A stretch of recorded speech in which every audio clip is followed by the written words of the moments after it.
Hi guys, and welcome back to the 6th instalment of my OneByOne Ironman account. As it's been a pretty long time, let's do a quick recap of the rules of this account. Once I choose a skill, I must level it up to 99. Then it becomes fair use for the rest of the account's life. Currently, I have 5 skills at my disposal. Agility, Hunter, Mining, Thieving, and Woodcutting. So, as you can tell by the title of this video, I chose Fishing to be my next 99. You may have also noticed that this is actually a pretty AFK skill, but it took me over a year to get. Well friends, I got my 99 in a bit of a different way, and we can figure it out together if it was worth it. I picked this skill for the same reasons why I picked Woodcutting. I want to do all the skills that have the least amount of reliance on another skill, and secondly, I'm currently prepping the account for Wintertot. Basically, the higher the skill level you have, the better the rewards. On any normal account, you can do the Sea Slug, Fishing Contest and free Pirate Peak quests for 10k fishing XP. This would get you all the way up to level 27. And on top of that, you can do the Tybo One-Eye Trio and the Thermic Trials to get to level 33. And of course, I cannot do these.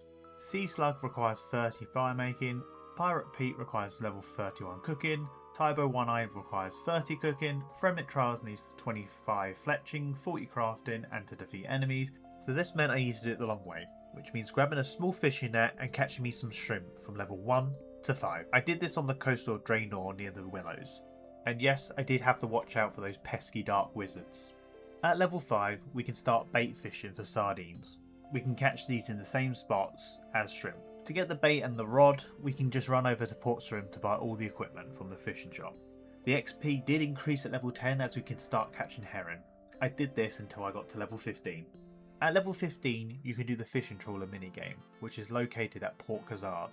The reason to do this minigame is to get the angler's outfit, which consists of a hat, top, waders and boots, all with a 1 in 12 chance of dropping. The great thing about this minigame, it does not drop duplicates, so in order to get 2 outfits, you must complete a full outfit set first.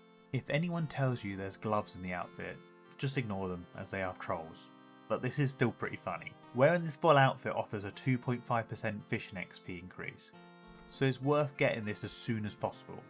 To play, all you need to do is hop on the ship, perform one of the following activities for contribution: bailing water, fixing a leak with swamp paste, repairing the net with a rope, attacking the kraken per successful chop, fixing a broken rail caused by the kraken.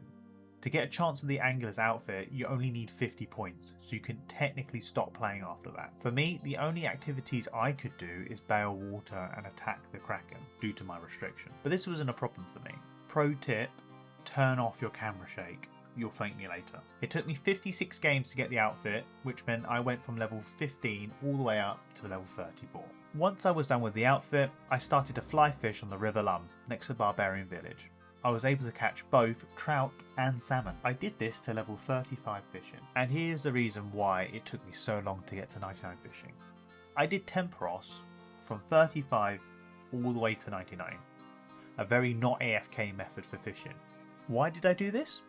Well, the rewards seemed pretty solid and I should bank quite a bit of cooking XP, and really I was very curious if I can get the max reward points, which is 8,000, or 99 first. Please bear in mind I did no research before this, so I really didn't know. So with this stupid plan in place, I headed over to fight Tempoross. To get there, I took Ferryman Southwood's ferry south of Alcarid Bank, which dumped me right next to Tempoross. Just to note, I was always logged into World 422 as this was an official Tempoross world. Once you get there, climb aboard the boat and sail to Tempoross Cove. Let me give a very quick rundown of how Tempoross works to those who don't know. You fish at the fishing spots with a harpoon to get harpoon fish. You can cook them if you want to gain more points, 20 for raw, 65 for cooked. I couldn't do this because I can't cook. You chuck the harpoon fish in the crates on the ship so they can be shot at Tempoross. You do this until Tempoross gets downed. You attack Tempoross on the dock when it's vulnerable, repeat until dead. You need a minimum of 2,000 points to get a reward point. Simple as. Some additional things you need to know: there are 3 bars. Energy, this is Tempoross's health when it's out of the water. Using harpoon fish in the cannon depletes this. Essence, this is Tempoross health when it's in the water. Using your harpoon on the spirit pool on the docks depletes this. Storm intensity, if this reaches 100% you lose. This will reset every time Tempoross retreats back into the water. Tempoross can attack back. It can send huge tidal waves. This will force you to lose some fish and potentially your bucket or rope. You can combat this by using a rope on a totem pole or mast to stop being washed away. This will give you 10 points. The totem pole or mast can break, so you can use the hammer to fix it, which also gives you 40 points. It can also produce lightning. You can see these by the grey clouds that will create fires in a 2x2 square. Standing on them will destroy all your buckets, rope and fish. These fires can spread, but you can put them out with buckets of water, which give you 40 points. Also, the tidal wave does put them all out in one go, but no one gets any points for this. Finally, a torrent attack. This electrocutes the cannon on a ship, rendering it useless. If you're nearby, you also get shocked and temporarily paralysed. You can avoid this by just stepping away one square. Sometimes you can get a double fish in the fishing spots. You can see this when a harpoon fish is jumping out of the water. I would heavily advise you all to use the Tempoross plugin, as it really helps. It will show a timer on the totem pole and mast when the tidal wave is coming and how long you have. If it is red, the totem pole or mast is broken. If it is green, it means you successfully tied yourself. It also highlights the double fishing spots, as well as highlights the square the fire takes up, along with a timer that shows the cloud is going to produce the fire and when the fire is going to spread. This plugin is a huge game changer and makes the minigame just that bit easy. And that is how you play in a nutshell. I know I didn't go into heavy detail on this, but honestly I think it's a bit more interesting if we go into the loot than the minigame itself. If you want a more helpful guide, there's plenty out there. It's just this is not the way I would play it normally. And yeah, there we have 99. The 6th 99 on the account. So my journey was pretty simple. Rushed to Tempoross, stayed there for over a year. I did leave to get the skill cape, which you can purchase from the Master Fisher just outside the fishing guild. Fun fact, this was the first time on the account I entered this place. Now let's talk about the elephant in the room. Was it worth it? Well, let's go through the results and I'll let you be the judge. I killed Tempoross a total of 1,478 times and got a total of 3,130 points.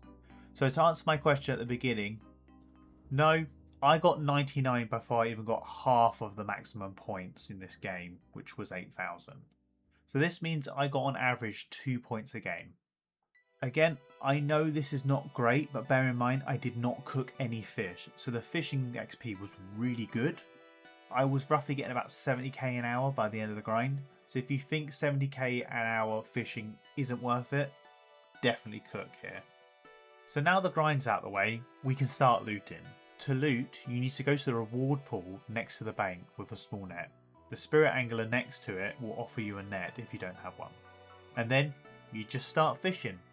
Honestly, I did not know how long it was going to take. To use up all 3,130 points, it took me 1.5 hours.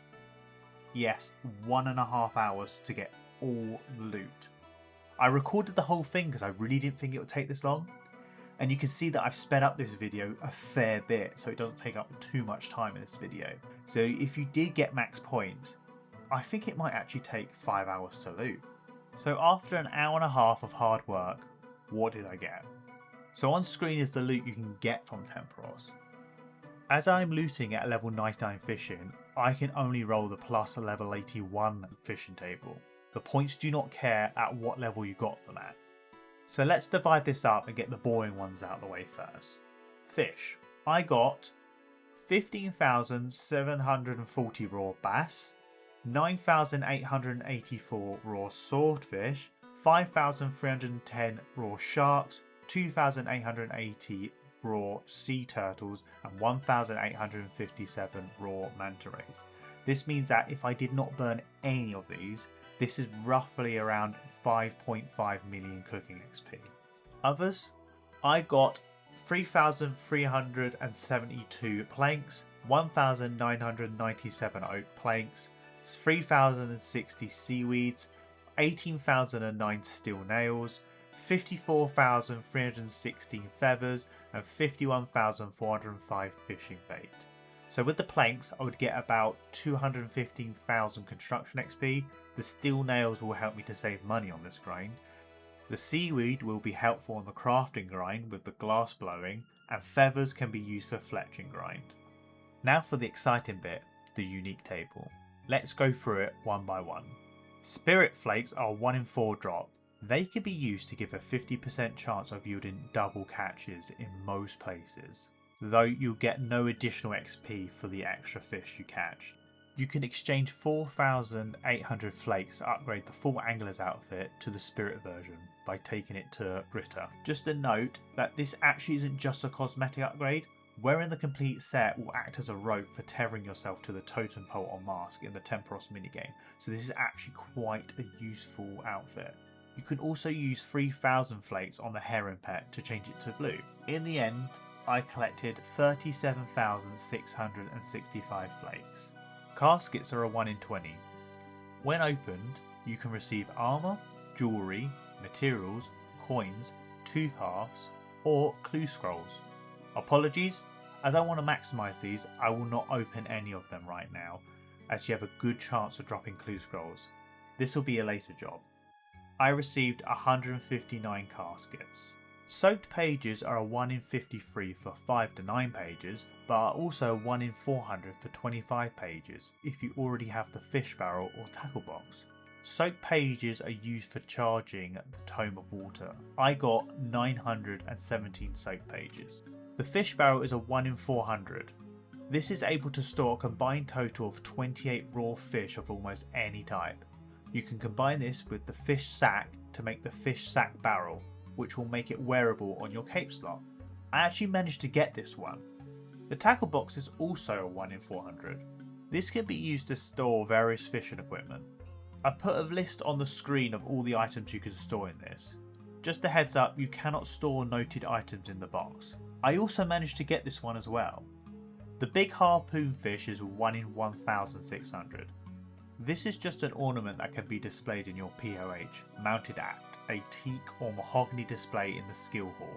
You need to get its stuff by the taxidermist in Canifis by paying her 3,500 GP. I managed to get 2 of these, which I don't think the second one is useful at all. The Tome of Water empty is a 1 in 1,600. Now this is the one unique I really wanted. When you charge this with the soaked pages, this is basically an offhand water staff. When doing non-combat spells, you have unlimited water runes. If you use this in a combat spell, it will consume a page, but with the bonuses of accuracy and damage increase by 10% against NPCs and 20% against players, curse spells gain a 20% accuracy, and stat draining spells gain a 50% boost to their effect. So it's very useful for both combat and non-combat. And I'm really happy to say I got this one. The Dragon Harpoon is a 1 in 8,000. This is a wieldable harpoon. It requires 61 fishing to use, but 60 attack to wield. This harpoon is around 20% better than a normal harpoon. If you wield it, you can use the special attack, which will provide a 3+ fishing boost. You will need this to make the crystal harpoon or the infernal harpoon. As expected, since this is a low drop rate, I didn't get this one. So at some point I will need to come back to Tempoross. Tiny Temper is a 1 in 8,000. This is Tempoross' pet, so I want it. But if I didn't get the Dragon Harpoon, which is the same drop rate, did I get the pet? No, of course I didn't. As always, I have tracked how long each 99 has taken. Again, please do not base this information on getting this 99, as I take breaks, and of course I don't do the most efficient methods. So, did fishing take me longer than mining, or was it quicker than Hunter?